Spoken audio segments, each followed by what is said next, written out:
Hey, I'm Dave. Welcome to my shop. I'm Dave Plummer, a retired operating systems engineer from Microsoft going back to the MS-DOS and Windows 95 days. Today, I'm going to take you on a 40-year journey that starts with riding my bike down to Radio Shack, progresses on working through Microsoft and shipping multiple versions of MS-DOS and Windows, and ultimately finds me here on YouTube with 500,000 subscribers. For an autistic kid from Saskatchewan, it's been an interesting ride, and I hope to share some of the highlights and what I've learned about being a professional software engineer along the way. At some point, odds are, you've run some of my code.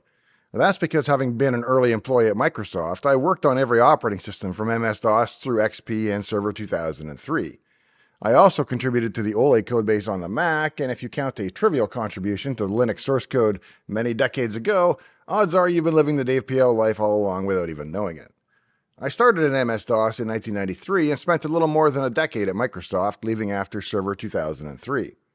I was fortunate in that I wrote or contributed to a lot of code that you might have heard of, like Task Manager, ZIPFolders, Product Activation, Smart Drive, Double Space, and so on.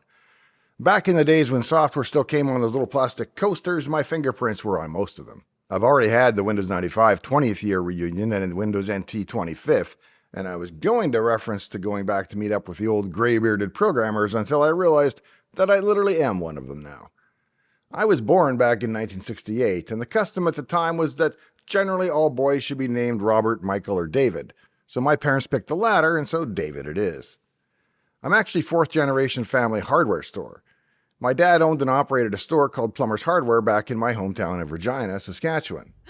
The store was just down the alley from our house, and my grandfather's workshop was right next door to it, and so every day from about the age of 5 on up, especially in the summers, I would wander down and hang out with my dad at the hardware store for a while and then visit my grandfather at his shop. He was what you'd call a maker long before there was such a thing. He was always making inventions and wiring up odd things like light bulbs that activated in his noisy shop when the phone rang, and he had a complete plastic hydraulic injection molding machine in his basement to produce a style of plumbing check valve that he'd invented. Now, the fact that a guy named Plummer invented a plumbing device is called an aptronym, and now we both know what an aptronym is. Not only did his shop feature a Coke machine, but he also had the key, and sometimes he'd open it up and grab us each a bottle. As a little kid, being able to open the Coke machine seemed to me to be the ultimate in power and privilege. It was also my first experience with anything that felt even remotely like hacking, and bypassing the coin mechanism made the Coke taste all the better somehow. Between the hardware store and Grandpa's shop, I spent a great deal of time just hanging around with folks that were busy fixing, inventing, building, and making things, and I think that was somehow formative. Of course, what was hardware for them would turn out to be software for me, but the core instincts are very similar, I think. Several years later, when I was 11 and able to venture a little further from home, I made my way into the local Radio Shack store. There, still fresh in a pile of boxes, sat something I'd only heard of on TV, a computer. The TRS-80 Model 1 Level 1 with 4K. When I asked when it was going to be ready to see, they said they weren't quite sure how to hook it up yet. And so, in a move that would become something of a theme in my life, I offered to set it up even though I clearly had no idea what I was doing.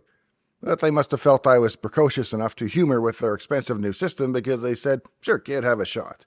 And they left me to it. Now, in all honesty, it wasn't much different from connecting a component stereo of the day, except Tandy, in their infinite wisdom, used the exact same round 5-pin DIN connector for video, power, and keyboard, but I still managed somehow not to blow it up. It was to be my first experience with DOS blinking lights, and I loved it. The more LEDs that something had, as far as I was concerned, the better. Once it was up and running, I naively performed a Turing test on the machine by typing English commands into the BASIC interpreter. Let's just say that Level 1 BASIC on the TRS-80 was no ChatGPT. It failed miserably and responded only with SN ? Which I decided must mean spelling error. Later I would figure out that it was a syntax error, but at that age I didn't know what syntax was anyway. I didn't get very far that first day, but I walked or rode my bike down there every Thursday night and Saturday morning, and the manager, Brian Patmore, let me key in the basic programs that I had dreamed up in elementary school in the days prior. I didn't even save any of these programs to cassette and keyed in something new pretty much every time I went. I initially had no idea how limited the interpreter actually was, but I learned quickly. There were no books on how a kid could learn Z80 assembly language, at least not that I could find in my town.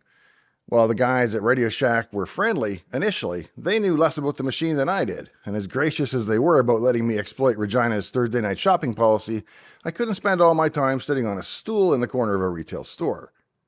And at about that time, I discovered the computer lab at the University of Regina. And I'm sure you're getting a hell of a kick out of the name of my hometown, but that's how it's pronounced, and I never thought of it until I moved somewhere else and somebody else mentioned it. A hush falls over the crowd as rookie sensation Wade W. Wilson out of Regina, Saskatchewan lines up the shot. That's why Regina rhymes with fun. In any event, I found a convenient shortcut through the park near the old power plant that could take my bike from my house to the university in just about 10 minutes. And there, on the first floor of the building, was Minerva. Or maybe it was Vinerva. Or maybe there was both. But for certain, they had a PDP 1140, and I had discovered that on Saturday mornings, kids were tolerated. Or at least I just acted like I was supposed to be there and nobody kicked me out, so it was a good arrangement. The PDP had the most DAS blinking lights of them all, and the hello prompt of what I think was likely RSTS awaited me.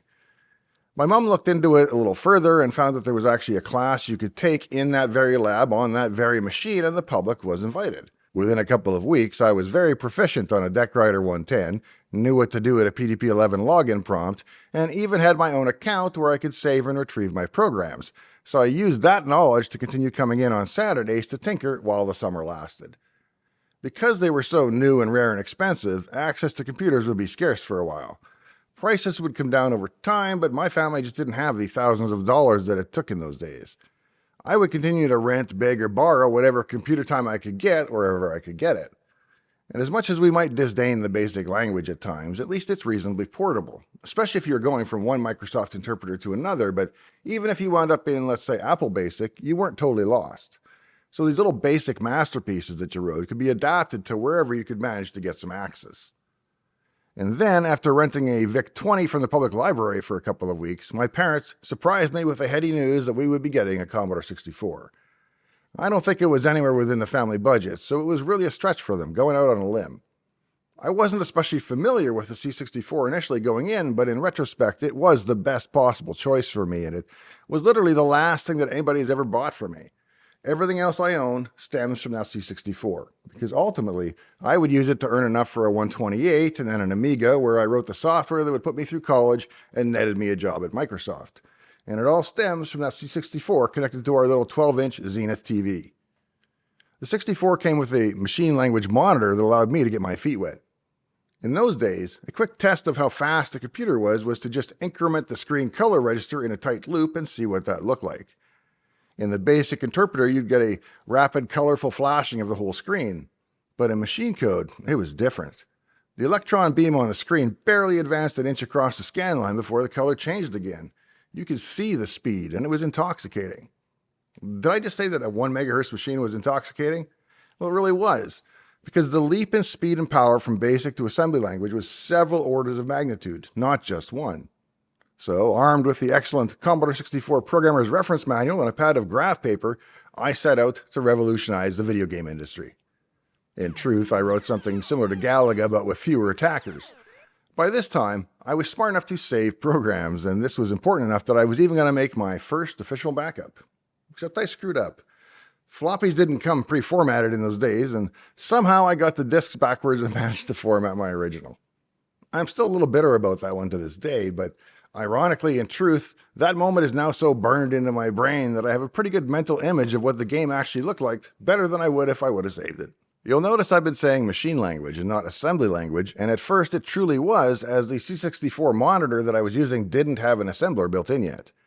And it certainly didn't have any labels or line numbers, so if you wanted to insert an instruction, and because 6502 is non-relocatable, you can't just move code to make room for it.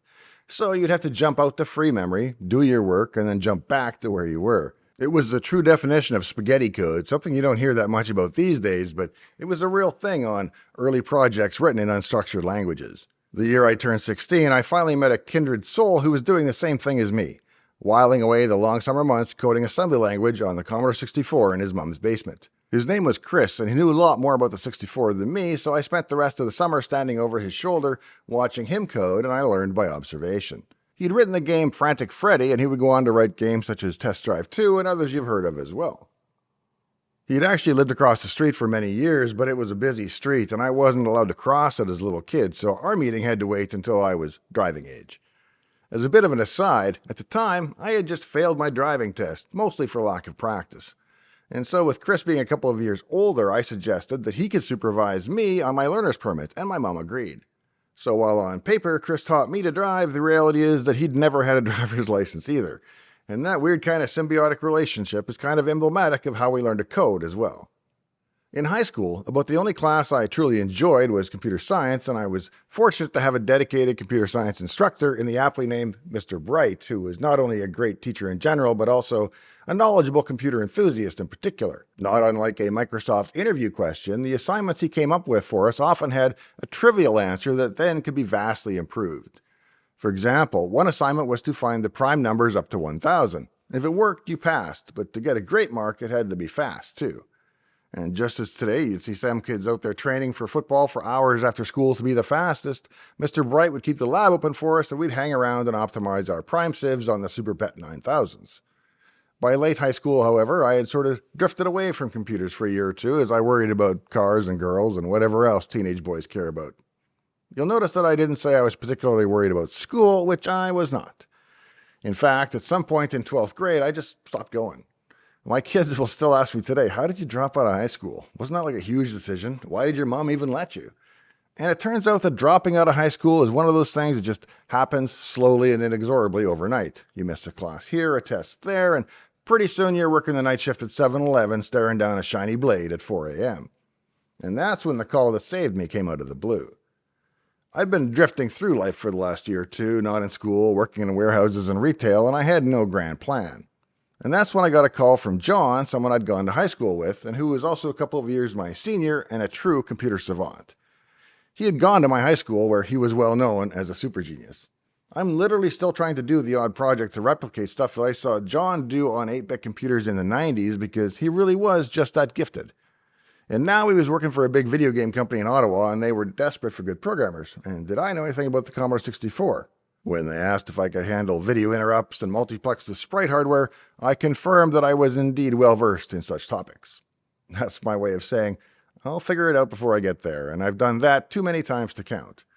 But I had watched Chris do similar things, and I knew how the general idea worked, so I sat up late into the night coding in 6502 and got a rough demo up and running. This was long before the internet, so I made a VHS demo tape of the video output from the C64 the next morning, and then couriered that to Ottawa so that I could await their judgment, which was that I should load all of my belongings into the trunk of my 1969 Pontiac and head east, if only we could agree on a dollar amount.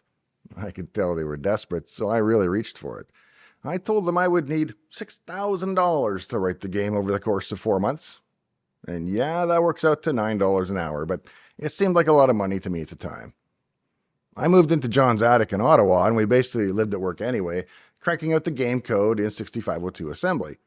When I returned to Regina, Chris and I set up a small video game studio in the offices of a wicker furniture warehouse in the industrial area, and we contracted out to companies like Electronic Arts and Accolade. Eventually, I was making decent money under my new contracts, and things were looking up. Except I still hadn't even finished high school. Long story short, I headed down to the local high school at the age of 21 and demanded that they let me in. I had an answer for pretty much every objection they were able to raise, and eventually they relented. If you've not done anything fun in a while, I totally recommend going back to high school in your early 20s. But is it even ethically valid to then date a high school senior at that age? That's what I love about these high school girls, man. I get older, they stay the same age. Yes, they do. Yes, they do. Well, you'll have to ask her, as we've been married for 30 years next spring. And so, 7 years into high school, I finally qualified for the restricted adult entry program at the U of R. Meanwhile, back at home, by this point in the 80s, I had an Amiga, not a PC. In fact, I wouldn't even own a PC before I worked for Microsoft, other than an old Keystart Philips 286 that I literally pulled out of my father-in-law's dumpster to learn Excel on. I really enjoyed the 68,000 instruction set as it reminded me of the PDP-11 and in a way, and it was still made for humans to code in, unlike the RISC chips of a few years later that were really designed for compilers, not for the coders. I was working my way through the U of R, so on the side I started to write an app for the Amiga. It's not a big market by any stretch, however, so I went commercial from the start rather than just shareware. My first success was a program called Hypercache. The Amiga operating system, while advanced in the sense that it supported multitasking and similar features long before they became commonplace, completely lacked hard disk caching. The difference with and without my software on the machine was like night and day, and it became quite popular. And by popular, I mean it paid my way through school, but I was still driving a rusty old 75 Monte Carlo. So we'll say hundreds and then eventually thousands of copies, but never millions. I drew up the cover art in Corel Paint and had the manuals produced at the school's print shop, so each day after school I'd head home with a bundle of Hypercash under my arm, and on days that I couldn't make it, my girlfriend, now wife, Nikki, could be found shrink-wrapping software in between her own glasses. During my second to last summer in college, I was working at the phone company and not really enjoying it. I still didn't know what I was going to do for a living ultimately, and while I knew it would be programming of some kind, I didn't know if it would be embedded microwave oven code or video games. I really had no idea. Each day at lunch, I'd eat in the food court with the old and the bored and read a book. On one occasion, I wandered into a bookstore and grabbed a copy of Hard Drive, Bill Gates and the Making of Microsoft. Now, as an Amiga enthusiast, Microsoft was always kind of the enemy, but I was still interested in learning more about the story behind them. And then once I got into the book, interested is not the word I'd use to best describe it. Enthralled, perhaps, or entranced. I don't actually know, but certainly fascinated by the people, the projects, the environment, and how they got things done. I knew immediately and with great certainty where I wanted to be and what I wanted to do with my life. The only problem, however, was that I was sitting in a Saskatchewan food court, and Microsoft was, at the time, already receiving over 100,000 applications per year. They did recruit a bit out of Waterloo in eastern Canada, but suffice to say that the U of R was not on their radar at the time. The odds of even getting an application noticed seemed very remote. So what to do? Well, my Hypercash program, like most software packages of that day, came with a little blue registration card that you could fill out and mail in so that I could notify you of upgrades and so on. I would come home after school and type in the stack that had arrived in the mail into a little database that I'd written. Fortunately, even though it was barely 1990 yet, I had included an email field on the form, and so I went through digging for anyone that I could find that had a Microsoft email address. I found 2 or 3, and one fellow responded back, Alistair Banks. I asked him where or to whom I should send a resume to maximize the chance of it actually being seen, and he gave me the greatest gift you can give to an aspiring graduate: the contact email of a few managers that were actively hiring new developers. I put together my resume and fired it off directly to them. Within a few weeks, I had a phone interview with Ben Slivka, who ran the MS-DOS development team and who would later start the Internet Explorer project. Although even the phone screens with Microsoft were rather technically demanding, you didn't have to actually code live on the phone, so I could hide my lack of x86 specific experience to some extent. I managed to net an interview loop in Redmond in February. Microsoft, to its great credit, just takes care of everything. You just show up. Their legal team does the visa work, for example, and they make all the travel arrangements. Although they assumed that being Canadian, I would fly through Toronto, because all Canadians must fly through Toronto. Microsoft interview loops used to be famously grueling. You'd spend the entire day there. You start with an HR interview to make sure you're sane and bathed, and if so, you then are off to a series of 5 one-hour coding interviews where you stand at a whiteboard and answer brain teasers and write C and assembly code until you can't go any further. They push you until they stump you and or break you, and then depending on how those first 5 go, you might make it to the as-appropriate interview, which is the actual hiring manager. The answer is Boolean at each of the steps. It's hire or no hire, and there are no maybes. You only get to the final interview if most everyone else has already said hire, since the team must be fully bought in on who gets hired. It's not just up to the boss. The coding problems are generally simple tasks that you can fit on one whiteboard, like how to reverse a doubly linked list, or how to count the number of bits that are set in a word.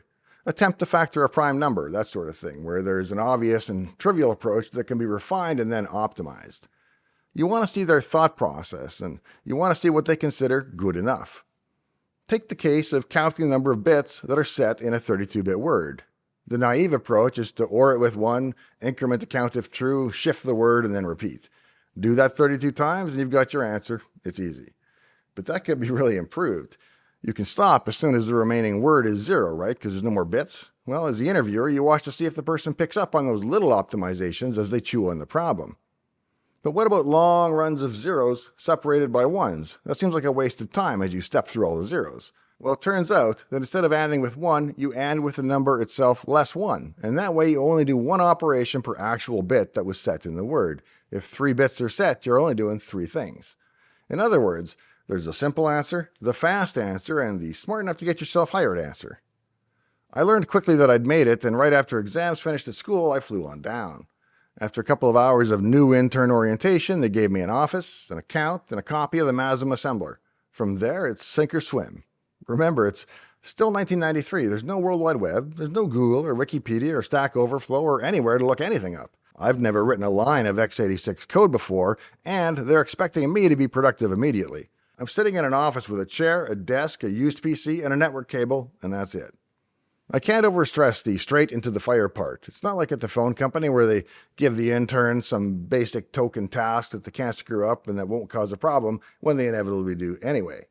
In contrast, Microsoft has me working on the core code base on the new features for MS-DOS, which is a multi-billion-dollar business. Bill Gates has us over to his backyard for a little barbecue to talk about it over a few beers, and I'm supposed to act like this is all totally normal for me. They take their interns pretty seriously, or they did back then. There are only perhaps 5 or 6 developers in total on MS-DOS, and most of that team is feverishly rewriting the hard disk compression engine not to use a hash table, because it turns out that the Stack Corporation somehow managed to get a patent on using a hash table in encryption, and Microsoft lost a lawsuit over it. Thus, it's me and one other intern developer responsible for pretty much every new feature in the 6.2 operating system, including the new setup program. To ease into things at least a little, my first task was to make disk copy single pass. At least it's a standalone app that I can assemble and build, something I can get my head around and tinker with. The prior implementation was limited to base RAM only, and so would require many swaps to complete a disk copy. Now, the hardest part is finding a safe place to store a temporary copy of the floppy disk image where there are a million different possible system configurations.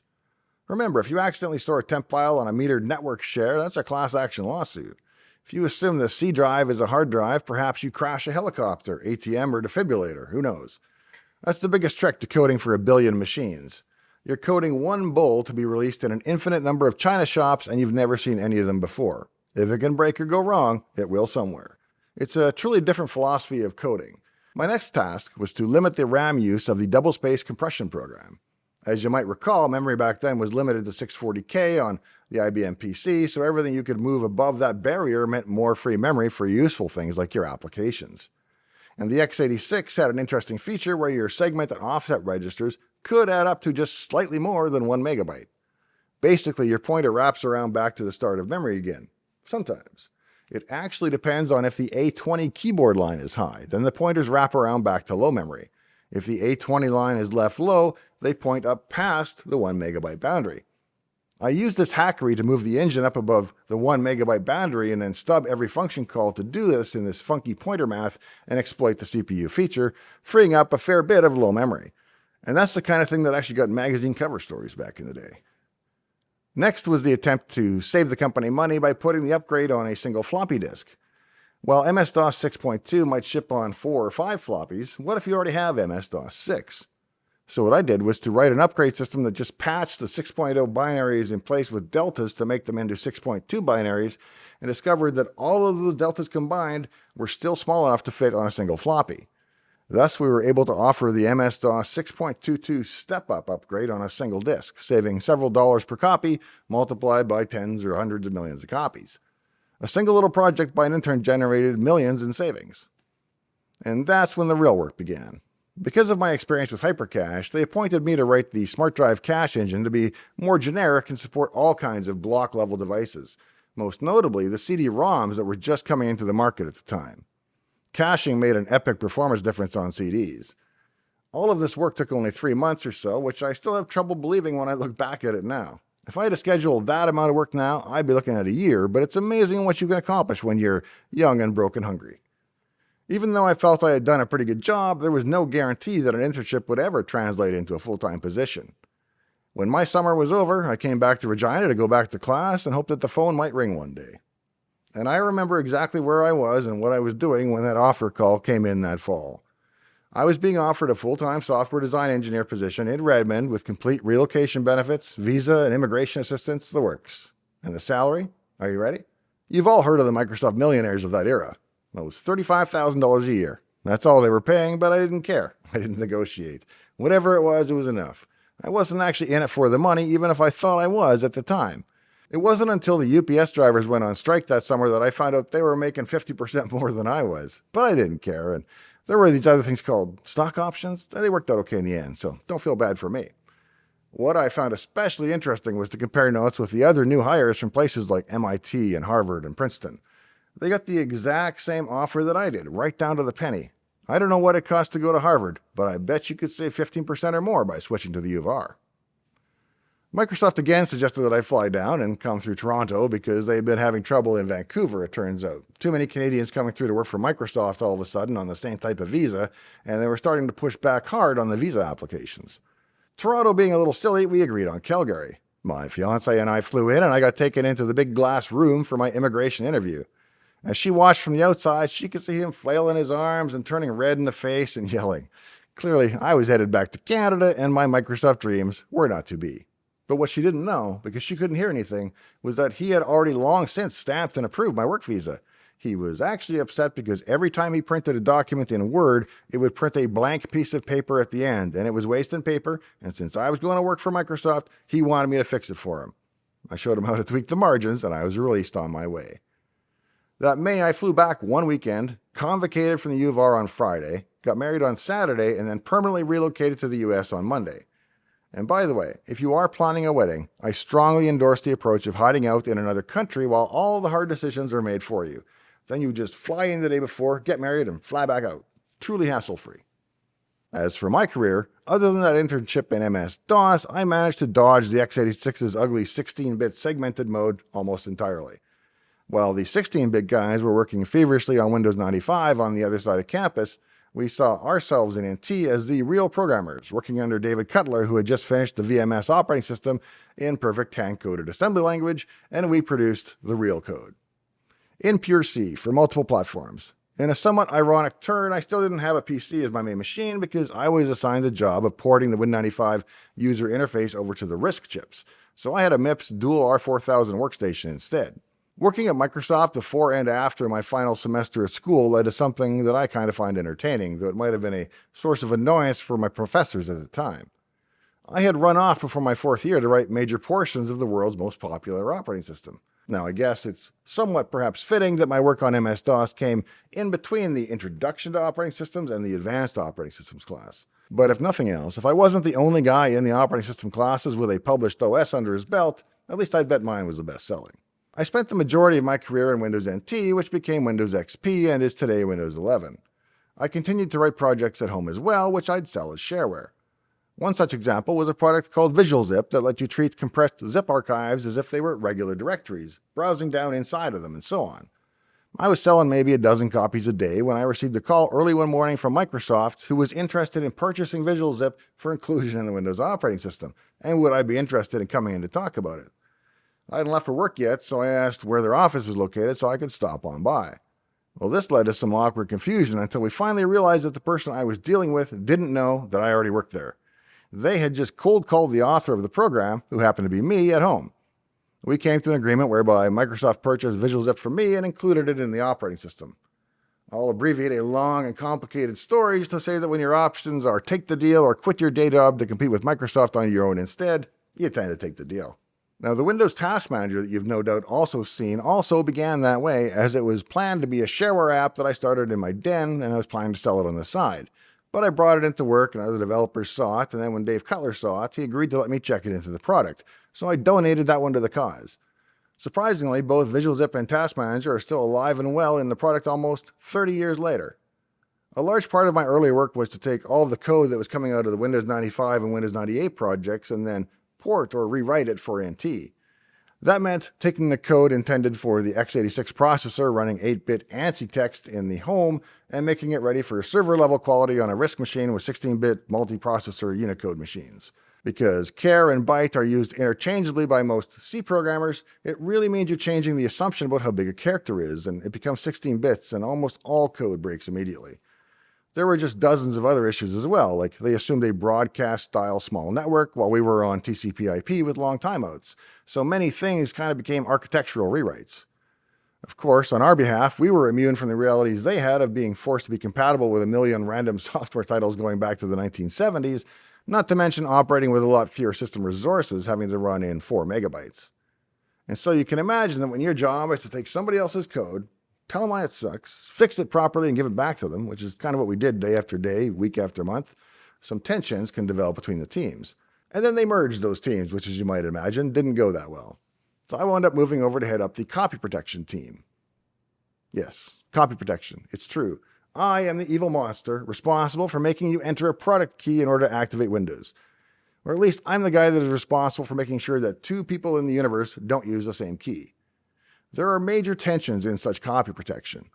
You cannot annoy the users, at least not any more than the bare minimum required, and you can't let normal everyday people steal the product. And the worst case, in my mind, is annoying regular users but without actually slowing down the real pirates. I can't go into all of the cool technical details of self-modifying code that decrypts itself on the fly and all of that because I suppose they're still trade secrets, but suffice to say, I think it was almost 18 months before an easily cracked version of Windows XP actually hit the streets, so in my mind, the protection was a great success. If you're keeping track, the original XP key protection was finally broken this spring after some 25 years. On the side, I had been selling 3 small performance utilities for Windows, MemTurbo, NetTurbo, and a program called Clip Tracker.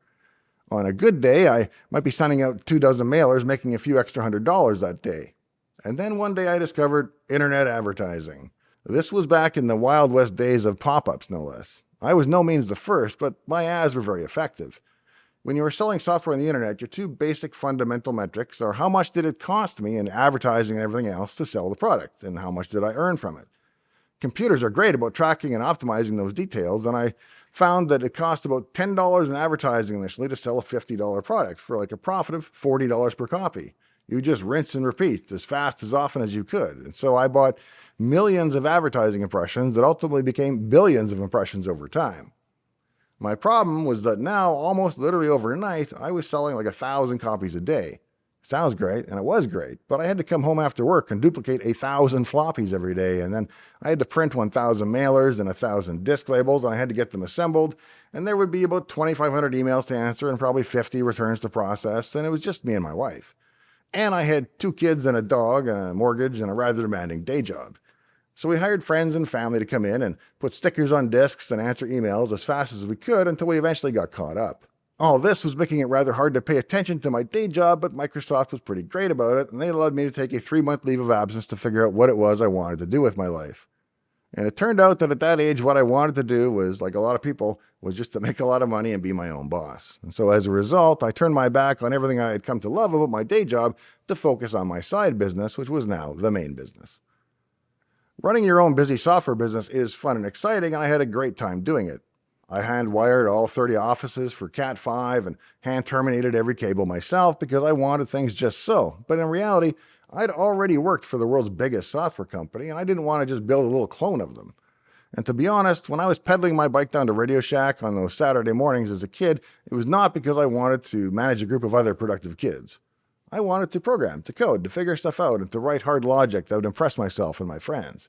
And that's how I wanted to spend my days too, not with customers and program managers and lawyers. So ultimately, I sold the company to Sport.com and have been unofficially retired ever since. There's a great book I recommend called Showstopper about the early development of Windows NT. In it, they discuss a conversation between a friend of mine, Bob Day, and his wife at the time when they were talking about what Bob Day really likes to do with his free time. Well, Bob likes to code. Well, there must be something else he likes. Cars, maybe, sports, science fiction? No, Bob likes to code, and that's what Bob still does too. And it's what I love as well. I just love to code. So sure, I get to spend more time with the family, and I've traveled a little bit, but mostly retiring has meant that I get to write as much code as I want. To be fair though, I spend a lot of time restoring antique cars, and I undertake a lot of mechanical projects like solar panels for my shop or my microcontroller-controlled 1,500 horsepower twin-turbo fuel-injected intercooled big block engine that I built from cheap eBay parts. So I actually alternate. I kind of code obsessively until I need a break from it, and then I undertake some other project in another discipline, usually mechanical, until I miss coding again. A recent project of mine was to build a cool LED audio spectrum analyzer. Back in high school, John had built one out of discrete components like filters and op-amps, and there was an entire daughter board assembled on top of the motherboard of his PET 2001. But I was going to use a modern microcontroller, the ESP32, so I wanted to do it all on one chip. Now, the ESP32 has 2 cores and they run at 240 MHz each, so I have one core continually processing the math FFT and sampling audio, while the other is continually drawing the display. As those cores are both churning away, the chip wakes up some 44,000 times a second to sample the digital audio. The chip is really quite at about its limits, and I love projects that do that. It's like when you get your washing machine working really hard on a cycle.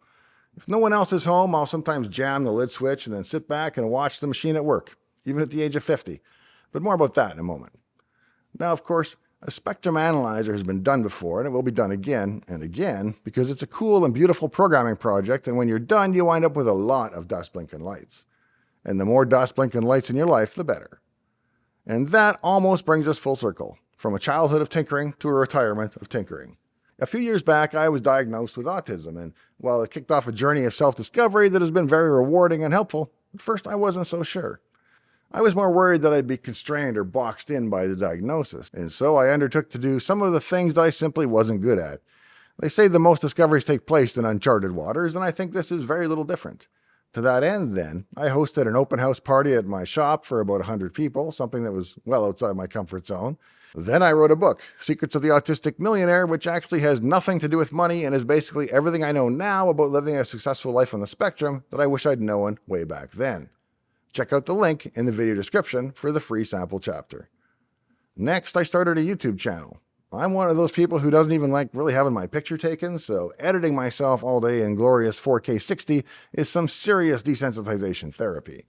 But it's allowed me to continue to write several thousand words every week and to tinker with some of my favorite hobby projects. One of my favorites to date has been the Kim 1. I first decided that I really wanted a Kim 1 when I lost out on an eBay auction for a cool blue one. But a few months later, a green one appeared, and it was a rare Revision A from before Commodore had acquired MOS. It used ceramic chips, and better yet, was accompanied by a number of boards and a backplane that I knew nothing about. I took a shot on the auction, and I made a solid offer before the auction came to a close, and the seller accepted it. That made me the proud new owner of not only a Revision A Kim 1, but also a set of MTU expansion boards in a double chassis. They included two 16K RAM boards, an 8K visible memory graphics board, a disk controller, an EEPROM burner, a PROM board, and an experimentation PCB.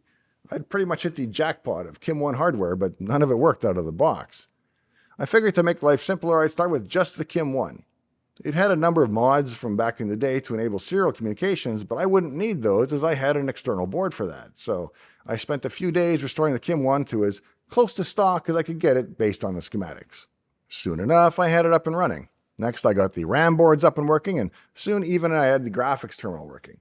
I decided to film all this for a YouTube episode, so tore it all down so I could build it back up step by step on camera. And that's where I made a fatal mistake. You see, the Kim 1 takes at least 4 different power supplies. It takes a regulated 5 volts and a regulated 12 volts, an unregulated 8, and an unregulated 16. And while I had carefully color-coded each of these connections, when it came time to do it for the camera, that meant reaching around the back so as not to obscure the view for the camera. And long story short, I plugged the 16-volt supply into the 5-volt input and produced a great deal of smoke. I was pretty devastated. I'm not a hardware guy, and this was going to be a trial by fire, almost literally. In the span of a few days, thanks in large part to a simple logic chip tester, I had the Kim 1 itself all working again. The memory board and the others soon followed. But when it came to the visible memory board, it had so much previous work that there were no traces on parts of the board. I spent the better part of a week trying to reconstruct it before finally admitting that it was simply outside of my ability. A friend of mine connected me with a fellow named Jonathan at a shop called Glitchworks out in Vermont, and I sent the stack off to him. He may not be very fast, but he's very, very good. And he completely rebuilt the problematic part of the circuit while upgrading some of the other parts that he didn't really like the original specifications for. Once I had the working Kim 1 back up and running, I did a few projects that I felt would be fun, at least for me. The first thing I did was to locate the source code to the original Microsoft 6502 BASIC from 1977, build it myself on my own machine, and produce a binary. I used a series of utilities to convert that binary into paper tape that could then be directly read into the Kim 1, and sure enough, I was cheerfully greeted by the memory size prompt of Microsoft's earliest BASIC. Once I had it booting BASIC, I wanted to write some graphics routines for it. And while I've done my share of hand-coded 6502 in recent years, I decided in this case to port a C compiler known as CC65 over to the Kim 1. And once I had that working, I wrote a series of primitives that included the ability to render screen text using the Commodore PET ROM font. I also added lines and circles, and all in pure integer code that compiled fairly efficiently. At least for a Kim 1, it seemed pretty fast. I recently got a line on a pair of working 8-inch floppy drives, so I'm going to grab those if possible and do 2 things. First, I want to get my IMSI booting CPM off the real floppies. And then I want to get my original Altair booting and running off floppy as well. I also got Zork up and running on my PDP 1123 and on my 1173, and that's likely worthy of an episode too, but is there an audience for such retro shenanigans? Well, at almost 500,000 subscribers, there seems to be at least a little appetite for it. And so as long as there is, it'll give me a valid excuse to keep on buying cool old hardware, fixing it up, and showing it off. Years ago, there was a guy on my team at Microsoft named Gary. Now, Gary was a fair bit older than I was, and he was an industry hire coming over from Apple, or so I'd heard. He was a really nice, quiet, and unassuming fellow, and over the course of the next few months of lunches in the cafeteria, we talked about some of the things he had worked on in the past. And that's when little details started to emerge.